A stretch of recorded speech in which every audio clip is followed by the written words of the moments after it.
Hey guys, welcome back to my channel. Hope you guys are doing good. Back with another video. So I thought today I would just sit down. I feel like there's so many things that I guess people don't tell you, especially when they promote certain things, not even just Airbnb, when they promote certain like businesses and stuff online. You'll see a certain thing and you'll think, oh my god, this looks amazing, I want to do this, and then you don't really see the nitty-gritty until you're actually in the situation doing it, and you're like, oh wait, this is not what I expected, this is not what I thought it would be. It's completely different. When I started the business, I was exactly like that. I was very excited. I had a very specific idea of what I thought Airbnb was, and when I saw how it could change my life, straight away I was like set, I was sold. I was like, yeah, this is what I'm doing. If it can change my life to this degree, then why am I not doing it? Should have started sooner. Let's do it. But it's definitely been a lot harder than I thought it would be, and I just want to let people know not to expect things to go so easy and be a smooth journey down the road, because that's not what it is. It's far from it. It can be sometimes, but for the majority of the most part, it is not. And obviously people don't see that. People just see like, oh yeah, like you've got this many properties, this much occupancy, and da da da da da. I've had a couple people come up to me asking me about Airbnb regarding how to get bookings and stuff like that. Like, you need to put yourself in the position of the guest. So when you're looking for somewhere to stay, what do you look for? You know, obviously if you're looking for a full place, what do you want in that full place? Do you want a full kitchen, coffee machine? How many beds does it have? How many people does it have parking? What is around in the area? Are there things to do? Is it easy to get around? You know, transport links, buses, trains. So when picking a location, make sure that it is a location where if you were a guest, you would go there. If you're more likely to go to that specific location, then obviously clearly other people will as well. When picking your Airbnb, make sure that it's in a very good location, because that can definitely make or break.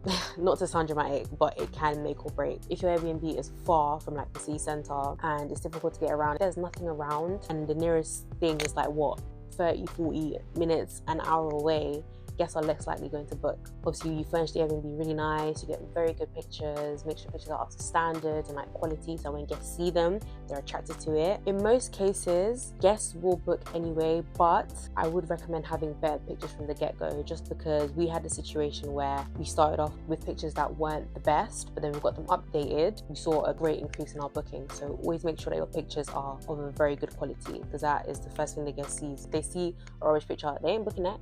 They're not booking that. Places near airports, places like that are where people are going to want to come, because they're places of convenience. So if they're arriving from, I don't know, Heathrow Airport, and your apartment is like 10-20 minutes away, 30 minutes away, it's convenient for them. Once they land, they don't have to worry about, you know, traveling too far to their Airbnb, because it's within a decent distance for them. It's just convenient. So make sure your location, you do your due diligence. I'd also make sure that you have a captivating title. Let's say it's in London, let's say Tottenham Court Road, and it's a flat. You could say luxury flat in central London, however many people it sleeps. Just something captivating that grabs people's attention. But that also does depend on the amenities that you have, whether it's a flat, a house, whatever it is.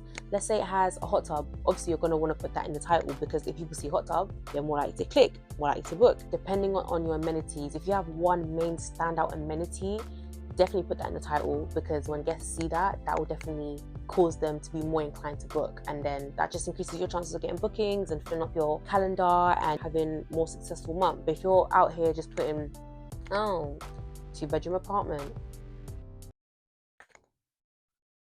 you best believe that there's going to be other properties around you that are definitely out there showcasing everything that they have in their property. I'm going to go on Airbnb right now. What area should we do? I'm going to do Knightsbridge. 3 nights, yeah?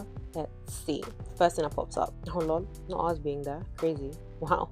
Our apartment popped up. What? This one says, flat in London next to Harrods. People see, oh my god, Harrods? They're going to be more inclined to book, because Harrods is a very big shopping centre here in London. Is it a shopping centre? I don't know. I've never been, so it's a very big shopping outlet centre, whatever you want to call it, here in London. So when people see that you're right next to Harrods, like a couple minutes, obviously they're going to book, because that's the main attraction. That's the main thing about the property that's going to make people more inclined to book it. But this one, Harrods City Break with AC. So again, the attraction is Harrods being right next to it, but then also it has AC. So if people are coming for the summer months, they know that they don't have to worry about gets too hot because their apartment or wherever they're staying has AC. Make sure the title is captivating, so as soon as guests see it, wherever they read, they'll feel like, okay, cool, I want to book this place because of X reason, because of what the title says and what it has. The final thing I can talk about is definitely the amenities. What do you have inside? Make sure you have the basic necessities. And when I say basic, I mean basic. Put yourself in the position or the mind of a guest. When you're going to stay somewhere that's not a hotel, flat, or a full house, what do you expect in that house? What are you looking for when you read the listing and description? What are you looking for the host to provide when you come and stay there? You're not going to go to a location that's sparsely located with barely any civilization, unless that's what you want.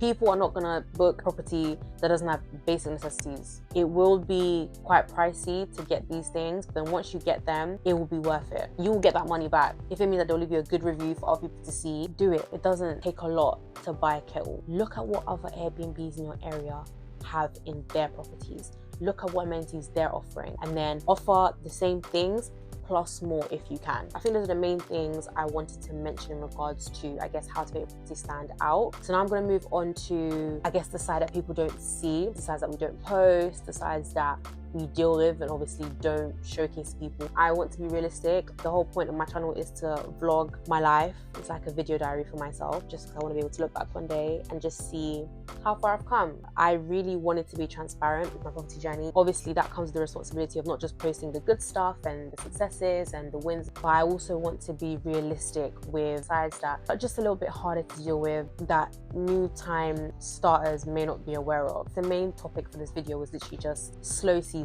during Airbnb. You may or may not know this, but there are good seasons for Airbnb, and right now we are in slow season for Airbnb. So I would say January to April, and you're probably not as likely to get as many bookings, just because you need to realize we've just ended the previous year. So you've just had Christmas, you've had New Year's, and obviously if you've got birthdays in December, then I know for a fact people are spending hella money. The end of the year is a big time, it's a big celebration. Everyone wants to go all out, everyone wants to have fun and splurge. Understandably, when it then comes to the new year, the January, people are less likely to book because now all that money has gone to celebrating the prior months. I've experienced this, I'd say probably on a great scale with both my properties. We got both properties in a very slow season at the beginning of the year. It did take quite a bit, especially for the first one as well, to start building those bookings, because obviously you need to realize, as a new property, if you don't have any reviews and you don't have much credibility, you don't stand out from the crowd. I know people say that Airbnb can be quite saturated because a lot of people are doing it, but trust me, if you find a way to stand out from the crowd, you will. Obviously, as a new host, it can be quite difficult to get those bookings. Those bookings will come, but they might not come in at a pace where you would expect them to, and that's normal. I don't want people to do it thinking that, oh my god, I'm failing, I've put my property up and I'm not getting any bookings or whatever. It is normal. This season is very slow, and that's just the reality of getting properties during slow seasons. I guess you just have to stick it out. That is definitely something that happens, and it's something that we've gone through with both properties. It's completely normal, and I don't want people to think this is a reflection on them, but just know that that is something you are more likely to experience, especially during the beginning of the year when things aren't moving as quickly as obviously we'd all like them to, unfortunately. This is just something that we're currently dealing with, and it has been a bit difficult, but we're obviously sticking it out because we know that it will be worth it. I feel like we keep saying this, it's going to be worth it, it's going to be worth it, it's going to be worth it. But we do feel like it's going to be worth it, and we don't want to stop. Considering all the time and effort and money we've put into this, it doesn't make sense for us to just cut cold turkey. Like, we're not doing that.